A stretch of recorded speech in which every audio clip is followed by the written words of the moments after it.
All right, so this is a video about tips on getting started RVing.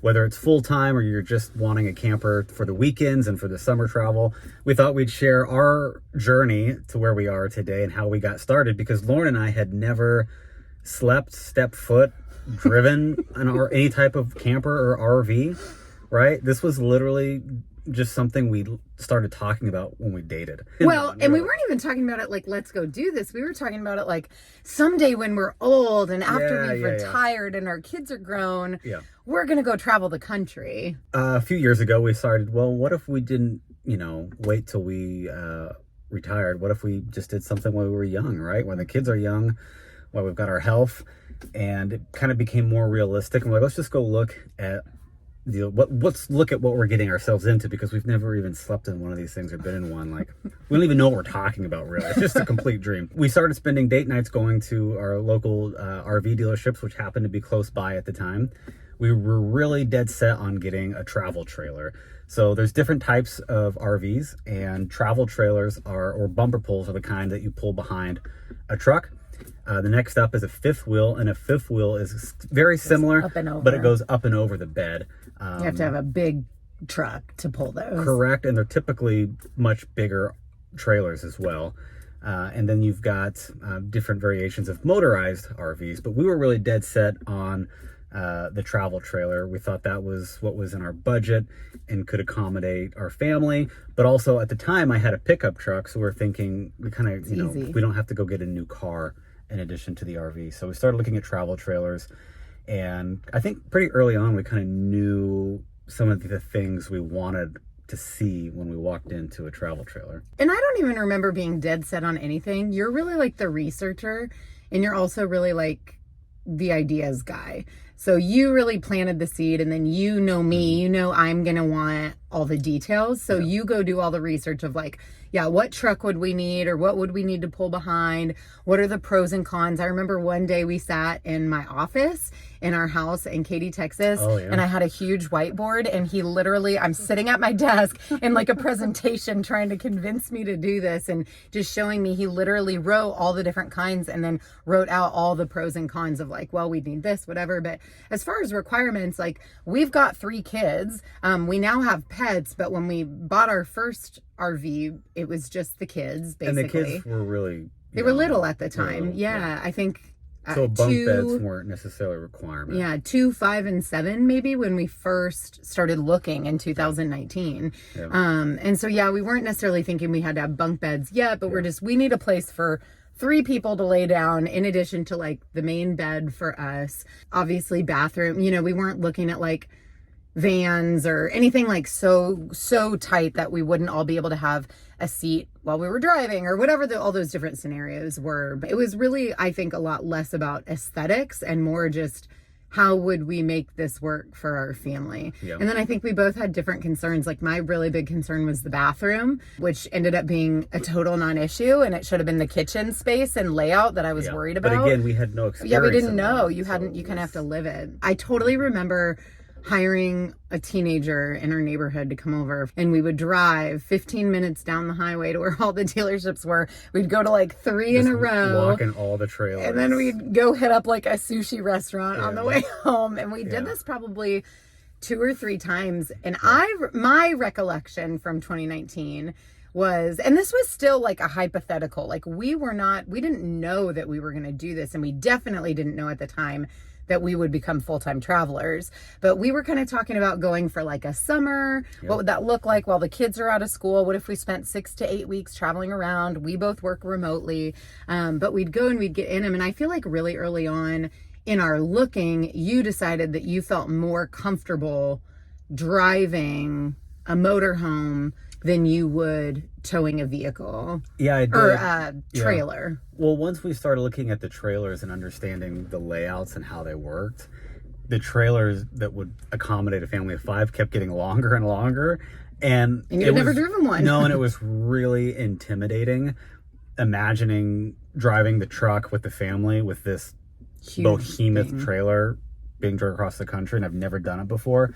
So the longer the trailers got, the more confident I got looking at a C-Class. A C-Class is on a truck or van chassis. So literally the cab of the motorhome is just like a truck on the inside, and then you've got the cabin and everything, the house behind you, with a bed, with a bunk typically over top of the cab. So we started looking at those, and my confidence really started to grow looking at those, thinking I can maneuver this. Like, I felt really confident driving it, but also it had, I think, the same amenities as the trailers, but maybe even a little bit nicer, because some of the trailers we looked at originally didn't have slide outs.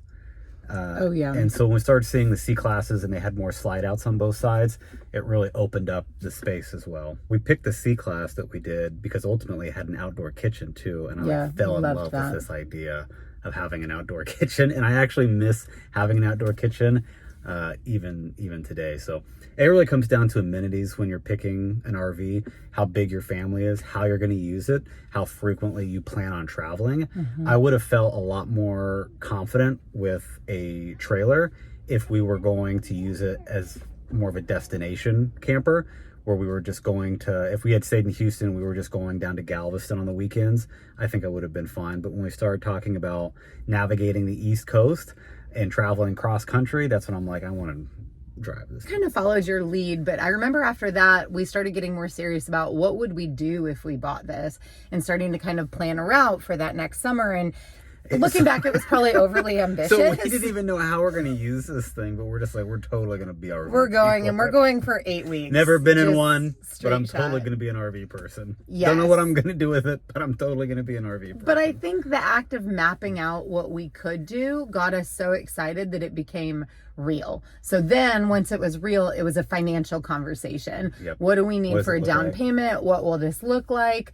You did end up getting rid of your truck and we got our first Jeep Wrangler, because we would want something to tow behind so that when we went to different places, we'd be able to go explore and do whatever. So we really started to design our life around this goal and this dream. Our kids didn't really know what was happening. Now, back at the time of our first RV, we're now on our second that we have owned.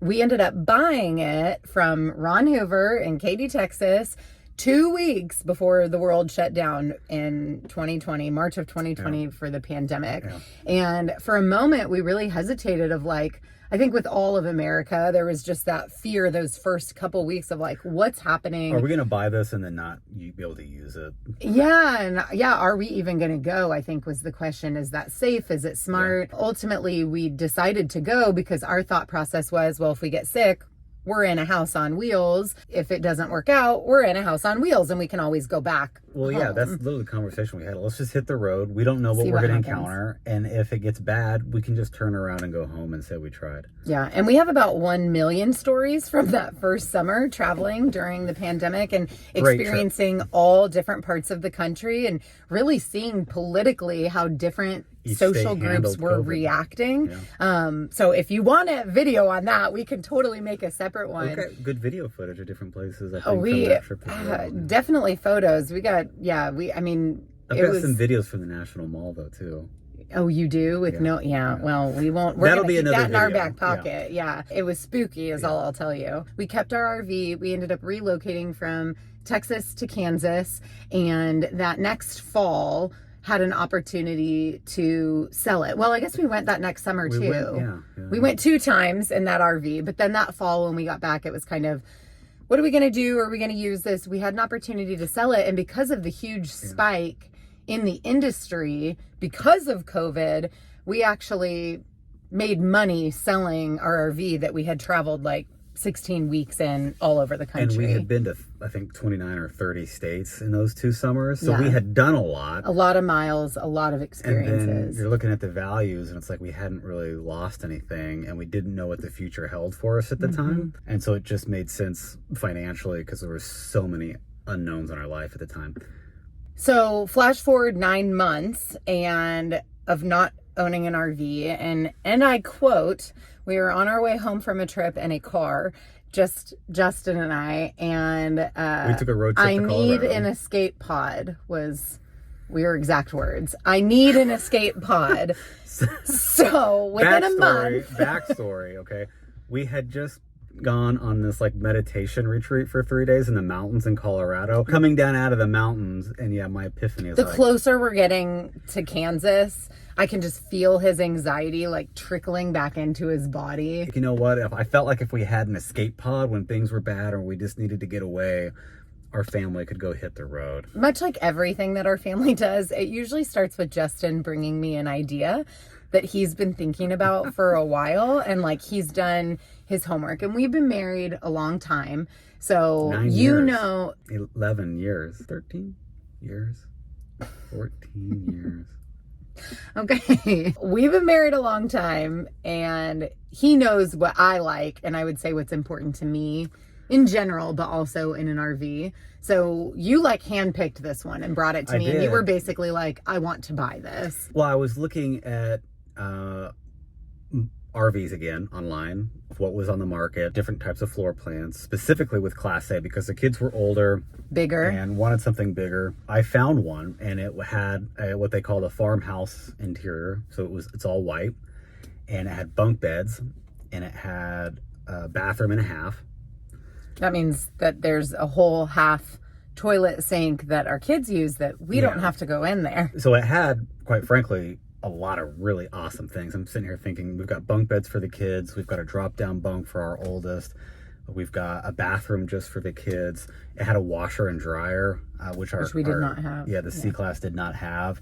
So you end up washing your clothes at the RV parks, which requires a lot of back and forth and schlepping and timers. And so I find this floor plan, and I'm quite frankly a little obsessed, but I'm looking for one and can't find one. There's one that happens to be in the state of Kansas, and it happens to be in Olathe, which was about 30 minutes from Stillwell, where we lived.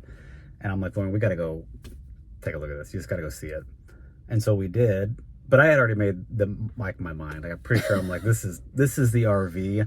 And Laura and I'll tell you, we're really big on intuition, our gut feelings with things, and just trusting. We're not overthinkers. No, we trust our instincts. And my instinct was this was the perfect RV for us. With sleeping arrangements in the C-Class, it was a lot of work, because we had someone on a couch, we had someone in the bed that was above the driver's seat, but then the dinette, the like kitchen table basically, converts into a bed.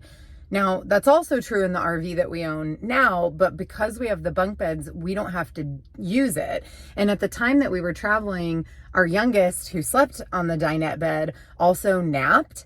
And so we were taking it apart and putting it back together like multiple times every single day, which it's not a big deal, but it is an inconvenience. And when you're coming back and maybe she fell asleep in the car, but then you've got to go in and convert the whole thing into a bed. And then every time, you're making dinner in this really small confined space anyway. And then you're like, oh, we have nowhere to sit. I got to turn the bed back into it. It was an inconvenience that felt negative. It wasn't just get over it. It was time consuming.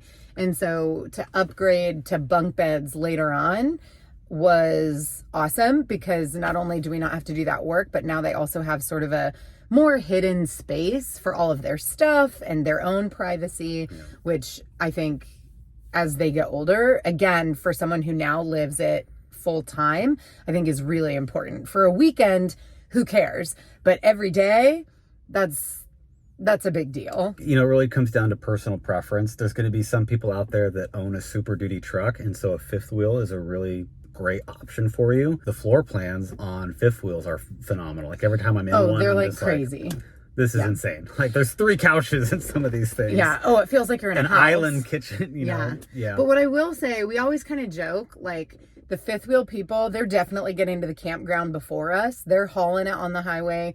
They're going so much faster, but every accident we have ever seen has been with a trailer or a fifth wheel. We've done this for 4 years. Yeah. We've been to clipping people in the RV park. 37 states. I have literally watched cars get smashed by fifth wheels inside of the RV park.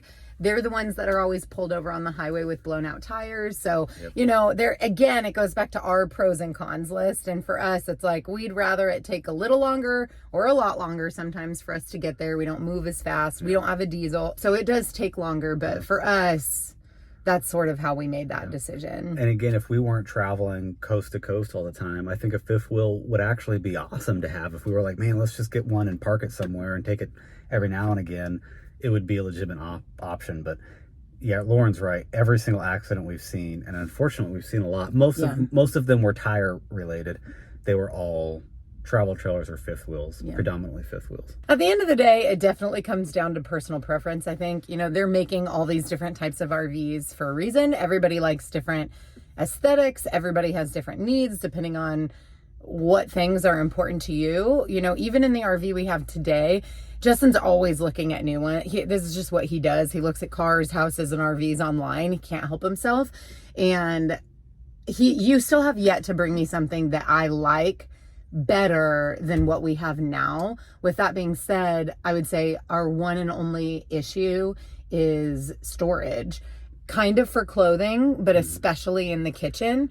You know, we have to use the space behind our counter for a lot of our food, and it's not a big deal. It's not the end of the world. We make it work because that's like the name of the game. If you're going to do RV life, like you make it work. But that would be my only complaint is like if we had a pantry. Our first RV had a closet, but we didn't have the washer dryer. I would pick the washer dryer over the closet any day. We make it work.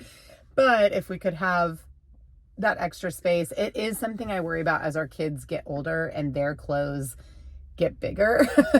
You know, folding something for a 4-year-old, it doesn't take a lot of space, but everybody's getting older. So I think clothing and just storage is our hardest inside the RV. We've got great storage underneath, but you know, you don't want to go outside to get like your loaf of bread in the morning. And the new floor plans on the Class A, like ours, they're actually 3 feet longer and have a full second bathroom with a shower in it, and then a pantry in the kitchen with an extra shelf. And that's what I've been looking at. So I'm like, man, an extra 3 feet does not sound like a lot until you live in it with 5 people, and then you're like, oh my gosh, like there's a pantry and an extra shelf and then an extra shower in the bathroom. Some now, you've told me, even have like dishwashers, which, well, they're replacing the oven, and I would that's rather, controversial that is in the RV world. This is a big deal. Do you cook or do you want to clean? Yes, we cook like everything. I would never give up my oven, and I like that our kids are learning responsibility. They have chores. They do the dishes every night. And I think that's for a lot of full-time families. I think that is